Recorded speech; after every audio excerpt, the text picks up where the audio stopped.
You good? It's working? Okay, cool. Thanks everyone. Thanks everyone for coming here tonight. Special thanks to Alice for providing this new location for ProductTank. Like I said, my name is Silvia. I'm working at ZALORA. I'm the director for product management, and I'm going to talk today about how to turn offline into online customers. So we did a pretty interesting project with our marketing team back at the end of 2014, where we decided to open up a pop-up store. Now, if you wonder what a pop-up store is, give me a few more minutes. I'm going to show you some pictures. But in order to understand why we came up with this or where we're coming from, I'll share a few facts about ZALORA in case you don't know. So ZALORA is a fashion e-commerce company. Our headquarters is here in Singapore, but we're actually operating in 6 countries altogether. So these countries are Singapore, of course, Malaysia, Hong Kong, Taiwan, Indonesia, and the Philippines. And across these countries, we managed to acquire a customer base of around 4 million. What's interesting about this is that the company is not even 5 years old yet. So ZALORA was started at the end of 2011, and the websites went live around February 2012. So pretty much 4.5 years, we managed to grow our customer base to this size. We have 2 very successful apps, an iOS and an Android app, and managed to get around 12 million downloads from those. We have around 7 million visits weekly, and since we're at Facebook, I'm also going to give you a Facebook number, 6.5 million Facebook fans. And the last quarter of the year is always a very, very important one for us. So back in last year, at the end of 2015, we managed to pack and ship and deliver to our customers around 2 million orders. So how did we reach all these numbers? There's of course a lot of marketing effort going into this. From the product side, we're supporting this by a localized product strategy.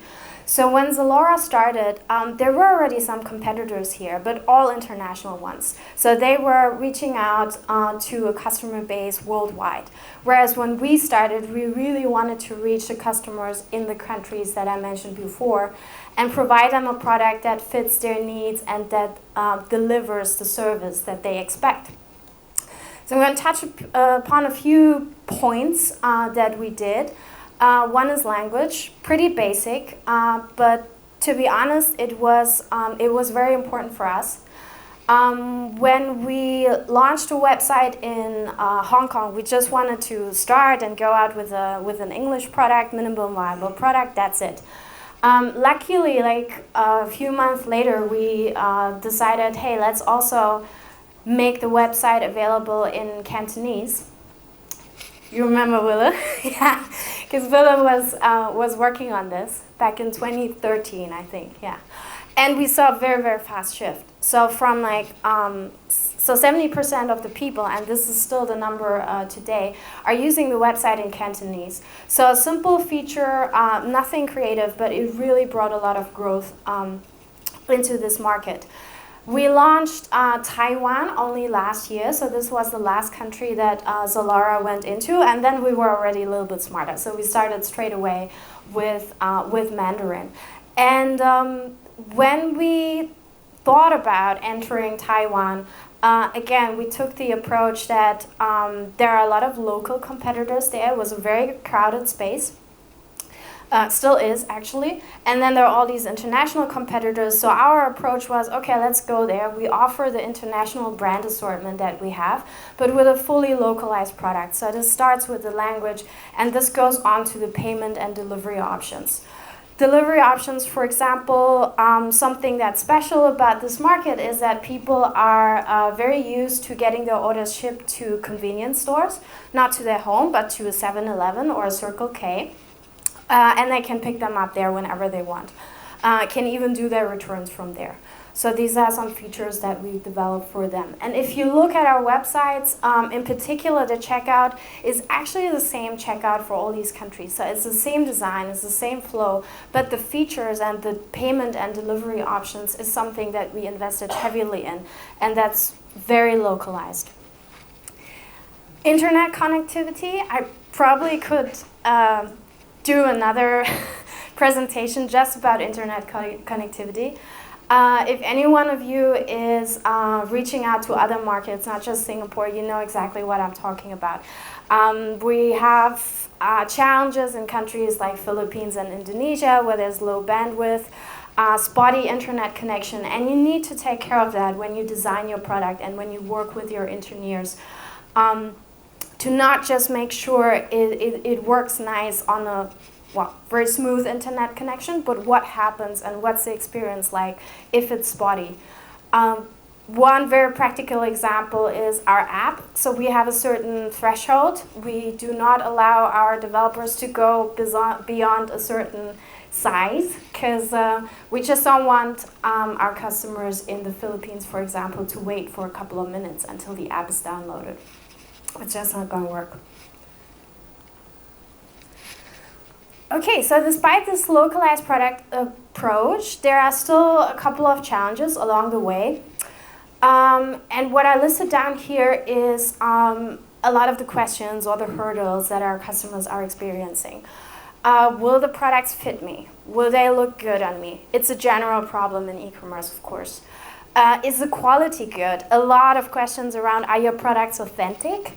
If they don't know ZALORA yet, they don't know the brand, they haven't had an experience with us yet, then they're really worried about this. And we see this, we see these questions all the time. We get a lot of calls into our customer service center, and people ask, like, is this real stuff? Other questions are around delivery and payment. How long will it take you guys to ship the order? Like, will it reach me only in 2 weeks, 3 weeks? And then I should pay upfront. Do I really have to do that? I don't want to give you back payment information. And last but not least, with regular shops, shopping malls, it's not very common that people can return their products. But we offer a 30 days free return policy. And we're putting a lot of time and investment into how can we explain this to our customers? You know, how can we make them feel at ease and really get beyond this first uncertainty and shop with us and also stay with us for a long time? So in order to overcome these hurdles, we decided, okay, let's take a step forward and just go to where our customers are. For example, this is the pop-up store that I was talking about. So this is a store we rented in Iron Orchard back at the end of 2014. We rented the store for around 4 months. As you can see, we put part of our collection in there so that this was just like a regular store where people could walk around and explore the stuff and see if they liked something. But what was special about it was, well, you see all these signs and explanations, that we introduced them to the online shopping part of it. So on this counter we set up, there was no regular cashier. On this counter we set up IMAX. People could go there, they could scan whatever product they like, scan the product tag, and then there was staff in the store that would help them actually guide through the checkout, explain what's going on there. Another way to shop in the store was we had a partnership with Samsung, so it's a little bit pixelated, but you can see it's a tablet. So people could also just browse around on the tablet, experience our app. And the third option was that we encouraged people just to download our app on their own phone from the App Store, and then they could move around and do their thing and start shopping. How does this work for the app? So we developed a small feature from the side menu. You could actually access under More a QR code scanner feature. And then with that, you could scan this QR code. So this picture is from a product that was hanging in the store. It was the product tags that we produced. You can see here is the barcode that people could use to shop on the IMAX. And then if they were shopping with their own phone, they could just scan the QR code. And this was, they could just use any QR scanner, actually. And then what would happen is the product would be put in the bag. People would create an account and then go through the whole shopping funnel and place an order. And then they could walk out of the store, no heavy bags, no nothing. We would ship the order, we would ship the package to their home. So it turns out that this experiment or this idea was hugely successful for us, and we actually copied it a couple of times after this. So altogether we had 3 pop-up stores in Singapore so far. We had another 2 in Hong Kong, and all the other countries also had at least 1 pop-up store in different shopping malls in order to reach out to different audiences. A few numbers that I want to share. So this was during the time when the store was running. It was a huge driver for customer acquisition. So you can see the amount of new customers or orders from new customers that we got during that time period was 6.4 times higher than what we usually see on the website. And what that means is that the idea worked, obviously, or the experiment worked, obviously. So we took our product and we put it into a completely different environment. And by that, we were able to reach out to customers, which we just didn't reach before with our traditional marketing channels.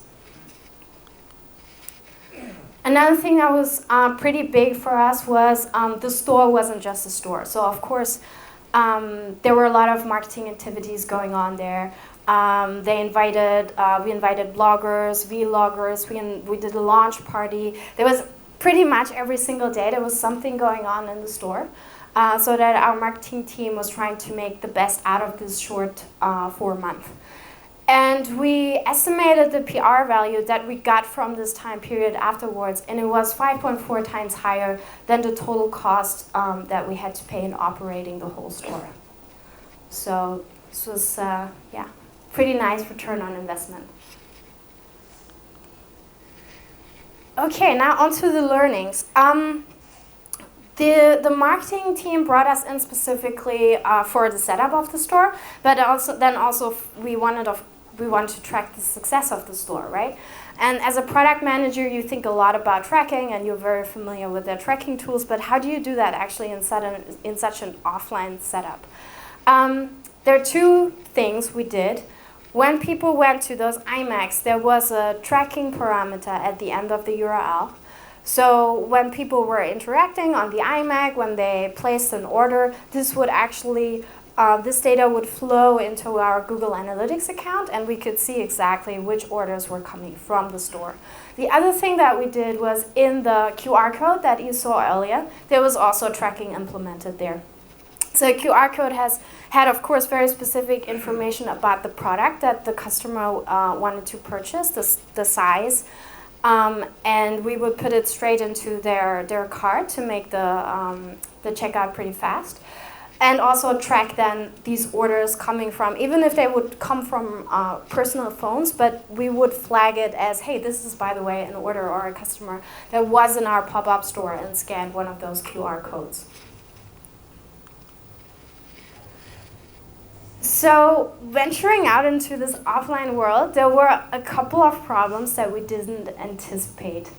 One thing was, for example, that people walked into the store and they tried on the clothes, so they could see, oh, this is great quality, I really like it, it's my size, it's my fit. They wanted to buy it. And then suddenly there would be a shipping fee showing up during the checkout process. And we're like, wow, I don't want to pay a shipping fee. Like, I don't have to pay that whenever I go to another store. So what we did very quickly to just to avoid this negative reaction or this negative experience was that the staff in the store had a voucher that would just waive the shipping fee. So it was solved pretty quickly after within the first day, I think. But you know, it was not something that we thought about when we started. A couple of other things as well, like you have tourists walking into the store, they don't have a permanent address, so staff had to make some adjustments to make sure that they have a good experience and to make sure the package or the order really reaches them. Okay, so I want to end my presentation with a quote from Steve Jobs. Creativity is just connecting things. When you ask creative people how they did something, they feel a little guilty because they didn't really do it, they just saw something. So I hope that this example is an inspiration to you guys. Quite frankly, we weren't the first ones to come up with this. We were also inspired by another company. There's a pretty famous campaign from Tesco in Korea, where they set up these panels on the subway, and they had also QR codes there, and people could do grocery shopping on their way home. So this was what inspired us, and I hope that a few of my insights will inspire you to think about how can I take my product and put it in a different environment or extend it in order to reach out to people that I'm just not able to reach out with my traditional marketing channels. That's it. Okay,